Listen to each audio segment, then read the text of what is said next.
masyarakat itu nggak sabar. Iya. Ya kita maklumi, kita hadapi, kita sampaikan. Tapi alhamdulillah sekarang beberapa jalan dan jembatan yang tadinya rame oleh pendemo, alhamdulillah sudah reda.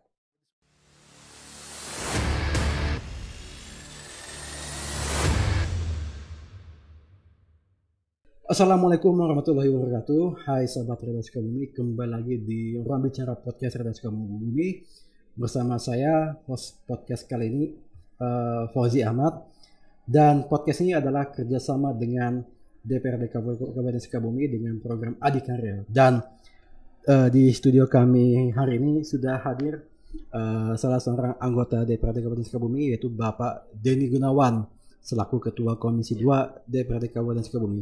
Assalamualaikum Pak Denny. Waalaikumsalam. Nah ini kalau dilihat dari busananya kayak habis dinas nih. Ya memang tadi kami telah melaksanakan rapat paripurna pengesahan hasil evaluasi gubernur tentang APBD tahun 2024. Melakukan rapat paripurna di Pelabuhan Ratu, ke Sukabumi, ke Selabintana. Waduh ini nggak gampang ya di anggota dewannya Pak ya. Nah, justru kita harus enjoy. Harus enjoy. Oke, saya Cerdas Sukabumi, Pak Denny Gunawan ini adalah seorang legislator berasal dari Dapil 2 Kabupaten Sukabumi, yaitu Cicurug, Cidahu, Pangrukuda, Ciamar, Pangransalak, Bojongkateng, Kalapandungka, dan Kabandungan ya Pak ya. Ya. Ini ada kurang lebih 7 kecamatan ya Pak ya. 8. Oh 8 kecamatan. Ngurus 8 kecamatan gitu gampang nggak sih Pak? Pada awalnya tahun 2014 sulit juga ya. Sulit ya. Tapi setelah masa 2 periode karena konstituennya terawat, terurus dan terpelihara, alhamdulillah sih gampang-gampang sulit. Oke, ini berarti periode kedua Bapak menjabat. Ya. Pertama di komisi berapa Pak? Saya di komisi 1. Komisi 1. Sebagai sekretaris komisi 1. Oke. Nah, sekarang komisi 2. Jadi ketuanya pula. Ya. Nah, mungkin publik masih belum tahu Pak, komisi 2 itu membidangi apa saja sih Pak? Nanti mungkin suatu saat ada warga masyarakat yang ingin mengadukan permasalahan begitu. Jadi secara umum fungsi anggota DPRD itu sama, yaitu fungsinya satu melakukan pengawasan, yang kedua mengenai tentang budgeting, dan yang ketiga yaitu yang ketiga itu legislasi. Ya, legislasi itu membuat peraturan. Perda ya? Perda. Oke. Kebetulan saya sebagai ketua komisi 2 yaitu bermitra dengan dinas-dinas seperti Dinas PU, Dinas Lingkungan Hidup, Pemadam Kebakaran, Dinas Pertanahan dan Tata Ruang, yang lainnya bagian umum Setda. Dari beberapa dinas itu memang kita kan dibagi 4 komisi ya. 1, 2, 3, 4. Kalau periode yang lalu saya di komisi 1 yaitu di pemerintahan. Sekarang di komisi 2 yaitu lebih dominan di infrastruktur. Jadi komisi 2 memang tugasnya itu melakukan rapat-rapat dengan dinas-dinas terkait. Dinas kemitraan yang tadi disebutkan. Kemitraan yang tadi disebutkan memang prioritas utama kita kan di infrastruktur. Ya. Karena panjang jalan kabupaten kita memang harus diinformasikan sejauh 1.260 km. 1.260 km. Jakarta Bali. Oh iya. Ya.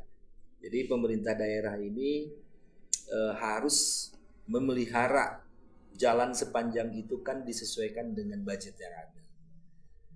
Nah, jadi kita melakukan rapat-rapat prioritas perbaikan itu di jalan mana saja yang menunjang sektor ekonomi, pariwisata. Kan.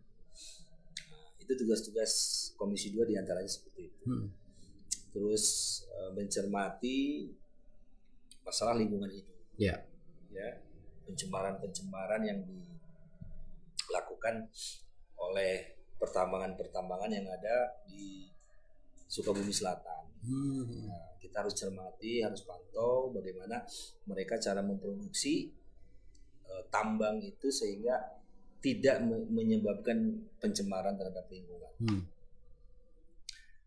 terus tentang kesesuaian tata ruang. Oh ya. Banyak ya pengusaha-pengusaha yang memaksakan bandel, walaupun itu bukan ruangnya, tetapi mereka memaksa. Ya, kami pun dengan dinas terkait selalu berkoordinasi mengedepankan aturan yang ada. Seperti itu. Jadi kalau tidak diatur sesuai dengan tata ruang, mungkin kabupaten kita tidak tertata dengan baik. Karena sektor ekonomi, sektor pariwisata memang harus dipisahkan. Seperti yang sekarang ini di kabupaten kita kan sektor pariwisata sedang kita push ya. Sektor pariwisata, terus di sektor industri juga di bagian utara Sukabumi juga harus ditata kembali, karena walau bagaimanapun Kabupaten Sukabumi masih membutuhkan investasi yang datang, ya, sehingga PAD kita bisa meningkat seperti itu. Oke, berarti Bapak mengurusi permasalahan-permasalahan paling pelik ya di Sukabumi, soal jalan tuh. Hampir bulan-bulan tuh demo aja di mana-mana Pak ya. Saya paling sering Komisi 2 ini paling sering ketitipan masalah nih. Berhadapan dengan para audiens, para masyarakat yang memang berdemo untuk ingin mengetahui bagaimana tindakan kami di Komisi 2 tentang satu jalan yang rusak di mana-mana, jembatan yang putus. Bukan bencana karena tidak mengetahui regulasi yang ada, mereka pikir pembangunan itu bisa simsalabim. Ya. Ketika ada masalah, ketika ada rusak, langsung duit ada gitu ya. Kita coba menjelaskan kepada mereka bahwa pemerintah daerah ini sudah maksimal ya memelihara jalan kabupaten yang panjangnya tadi saya sebutkan, tetapi ya itu tadi anggaran yang tidak mencukupi untuk semua. Artinya Komisi 2 harus selalu juga mensosialisasikan anggaran-anggaran prioritas di mana saja tahun ke tahun ini. Betul. Ya, jadi kan semua sektor harus ditunjang juga, terutama sektor ekonomi. Mungkin pemerintah daerah juga memprioritaskan daerah-daerah antara kecamatan-kecamatan yang memang terhubung sebagai penopang ekonomi, baru jalan-jalan yang lainnya seperti itu. Ya paling sering lah, apalagi demo-demo masalah pencemaran lingkungan udara. Kemarin dalam fungsi pengawasan nih, Komisi 2 pernah menutup sementara sesuai dengan Perda. Apa itu Pak? Pabrik tapioka di Cicurug. Tepung ya? Tepung, karena membuang limbah secara langsung ke sungai. Sehingga kami menerima surat aduan dari masyarakat untuk mengkaji dan melihat bagaimana mereka memproduksi tapioka, tetapi pembuangan limbahnya ini langsung ke sungai, sehingga membuat dampak yang tidak enak bertahun-tahun kepada masyarakat di Cicurug. Alhamdulillah ketika kita sidak ke sana dan memang ternyata ditemukan beberapa kesalahan-kesalahan yang dilakukan oleh perusahaan tersebut, dan kami dengan berat hati menutup sementara sampai mereka membuat water treatment yang baik. Oke, itu poinnya, menutup sementara ya. Menutup sementara. Artinya masih ada yang memberikan dispensasi toleransi kepada pihak perusahaan itu untuk memperbaiki ya. Jadi bukan berarti pemerintah atau legislatif itu anti terhadap atau semata-mata ketika dia melakukan kesalahan langsung coret gitu aja ya. Ya, karena investasi sebesar apapun tanpa mengikuti aturan yang kita buat di pemerintah Kabupaten Sukabumi, untuk apa? Kalau mereka mentaati, mereka kan nyaman, berusaha nyaman, melakukan usahanya. Pemerintah pun nyaman, karena masyarakatnya nyaman, terserap tenaga kerja, lingkungannya bersih. Tetapi kalau ada pelanggaran tersebut, ya kita tindak sesuai aturan yang ada. Oke. Nah, tadi Pak Denny sempat menyinggung masalah ekonomi dan pariwisata. Ini kan memang dua isu yang menjadi fokus pemerintah Kabupaten Sukabumi ya Pak ya.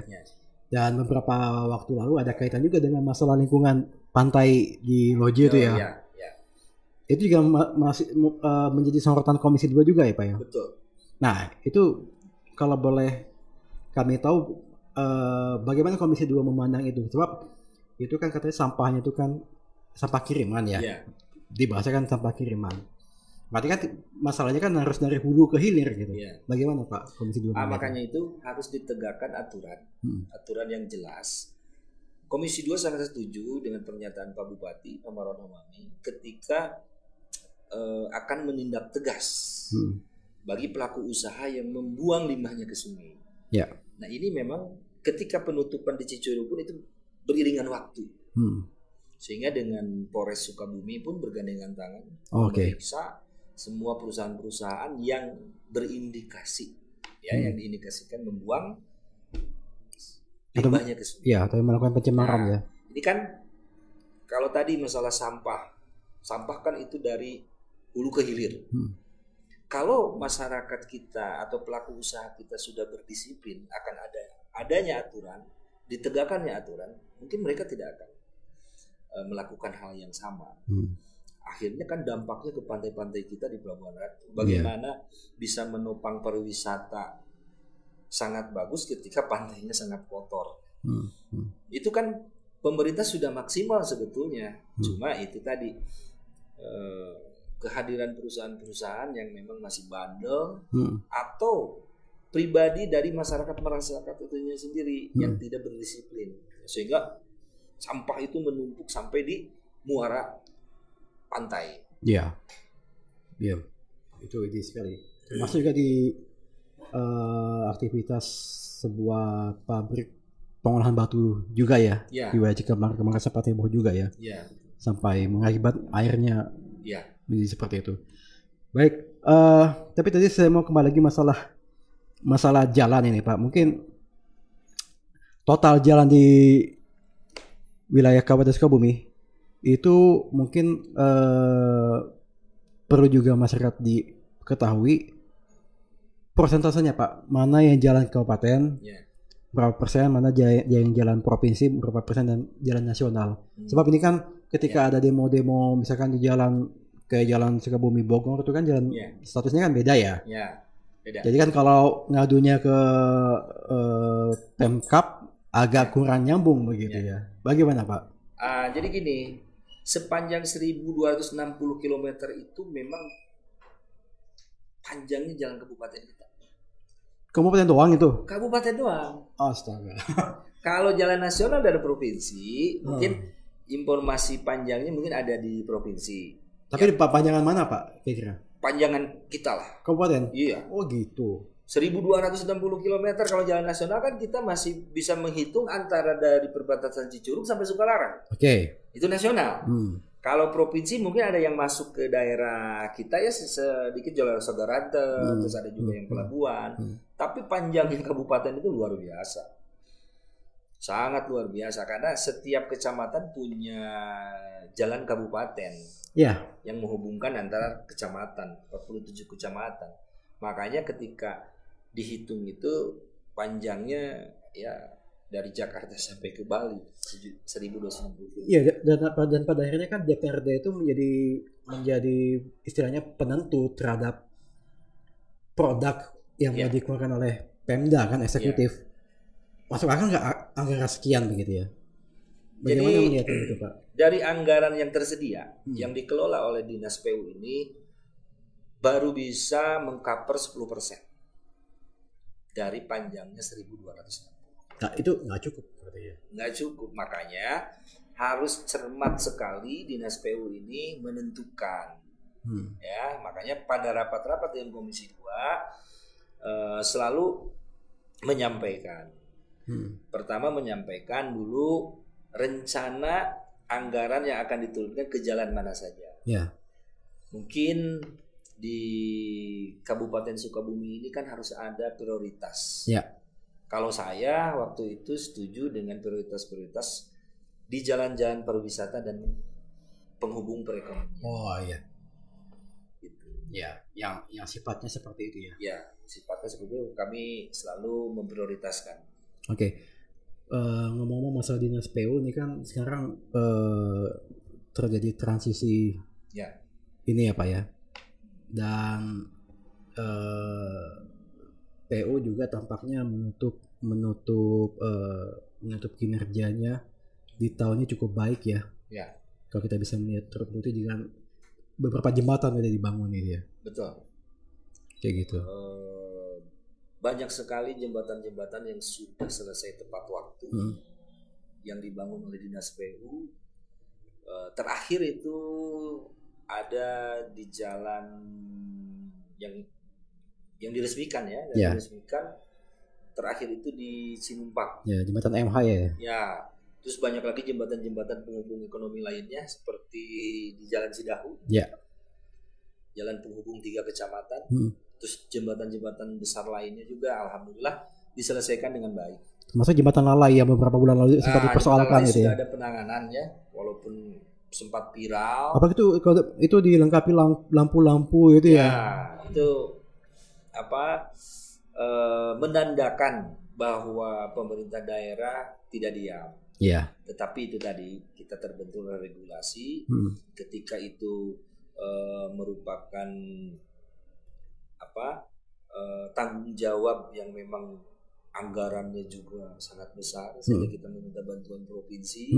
Tetapi ada regulasi juga kan. Yeah. Nah mungkin sebagian masyarakat yang tidak tahu informasi itu, tidak tersosialisasikan, masyarakat itu nggak sabar. Yeah. Ya kita maklumi, kita hadapi, kita sampaikan. Tapi alhamdulillah sekarang beberapa jalan dan jembatan yang tadinya rame oleh pendemo, alhamdulillah sudah reda. Oke, siap.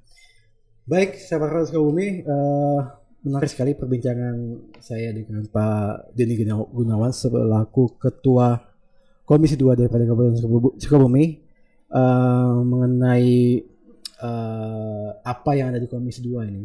Tentunya masih banyak yang ingin kita bahas ya, tapi ya waktu juga lah yang membatasi gitu. Pak Denny mungkin untuk closing, apa yang ingin Pak Denny sampaikan kepada masyarakat Sukabumi mengenai peran Komisi 2 terhadap pembangunan di Sukabumi? Ya mungkin Komisi 2 DPRD Kabupaten Sukabumi menyampaikan beberapa informasi sehingga bisa dijadikan informasi yang berharga bagi setiap masyarakat yang menunggu perbaikan jalan, bisa lebih mengetahui secara dini, tidak melakukan demo-demo karena memang semua berproses. Komisi 2 selalu memprioritaskan aspirasi-aspirasi dari masyarakat, selalu melakukan kegiatan-kegiatan rapat-rapat khusus dengan Dinas PU untuk menangani semua permasalahan jalan di Kabupaten Sukabumi. Oke, siap. Pak Denny Gunawan, terima kasih sudah mampir ke studio Radar Sukabumi. Ya, sama-sama. Dan terima kasih juga buat Anda, sahabat Radar Sukabumi, telah menyaksikan podcast Rambicara Podcast Radar Sukabumi bekerjasama dengan DPRD Kabupaten Sukabumi dengan program Adikarya, dan tetap saksikan di media sosial kami. Wassalamualaikum warahmatullahi wabarakatuh.